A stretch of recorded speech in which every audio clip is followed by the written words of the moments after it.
Я думаю, многие сталкивались с такой ситуацией, когда вы торопитесь на работу, заходите на кухню, включаете кофеварку или чайник, а они вам в ответ говорят: «Долей воды».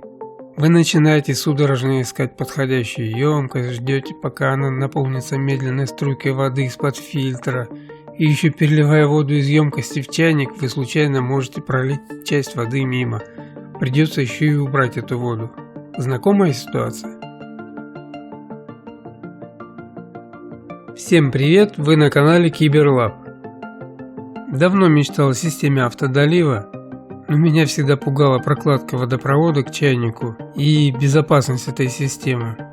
Но когда я в очередной раз менял картридж воды на кухне, я осознал, что не обязательно тянуть жесткую толстую полипропиленовую трубу. Достаточно проложить в пустой полости за кухонной мебелью мягкую, податливую, совсем визуально не отличающуюся от обычного сетевого кабеля трубку.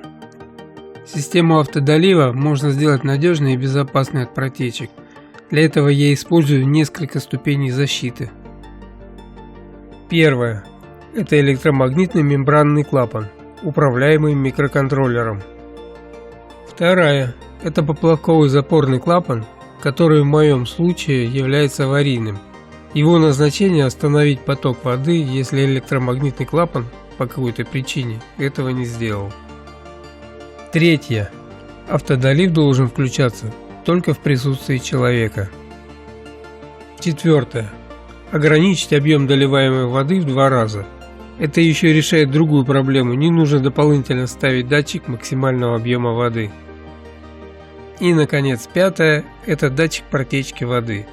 Но, по моему мнению, этот датчик нужно иметь всем, даже если у вас нет такого чайника. Что нужно для этой системы? Начну с чайника. Обычный чайник не подойдет, так как в нем поплавковый клапан быстро придет в негодность.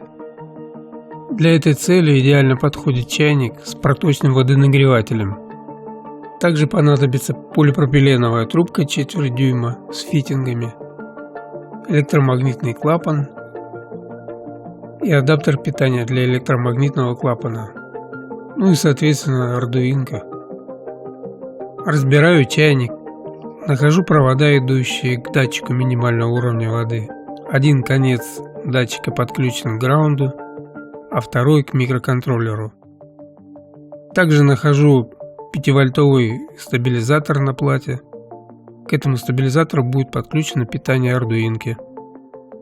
Друзья, я напоминаю, что здесь на YouTube я выкладываю основные моменты, а вся детальная техническая информация будет выложена в статье в блоге, ссылку на которую я выложил под видео. Я понимаю, что задача примитивная, и можно было бы обойтись схемой одного вибратора на микросхеме NE555. Но почему я сделал на ардуинке, вы можете прочесть в статье. Алгоритм автодолива такой. Вода подключена к электромагнитному клапану, который будет открываться только по сигналу от штатного датчика минимального уровня воды. Ровно на столько времени, сколько понадобится для долива половины емкости чайника. Это исключает перелив и установку сенсора максимального уровня воды. Если не сработал или не закрылся электромагнитный клапан, то на этот случай есть резервное механическое запирание воды в виде поплавкового клапана. Также для безопасности долив воды будет осуществляться только в присутствии человека. В корпусе чайника очень много свободного места, поэтому мне удалось разместить всю свою схему внутри него. Электромагнитный клапан разместил в отдельной коробочке и вывел из чайника 2 управляющих провода к нему. Подключил чайник к водопроводу, а трубку спрятал за мебелью.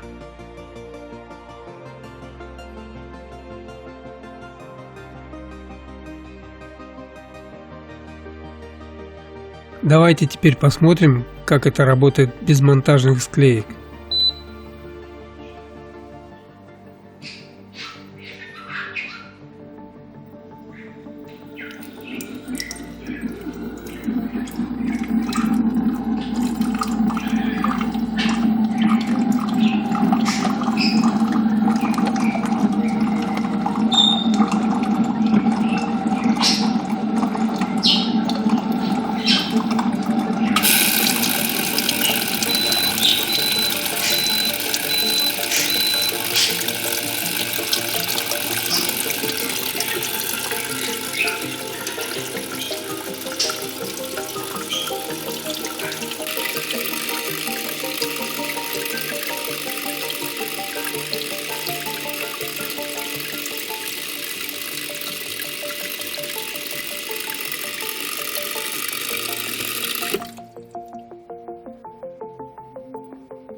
В заключение хочу сказать, что автодолив можно применять не только для чайников, но и для аквариумов, для увлажнителей, для полива растений, для кофемашин. Кстати, моя кофемашина – это следующий кандидат на переделку. На этом у меня все. Подписывайтесь на канал. Тех, кого интересует более детальная техническая информация, переходите в блог. Всем пока!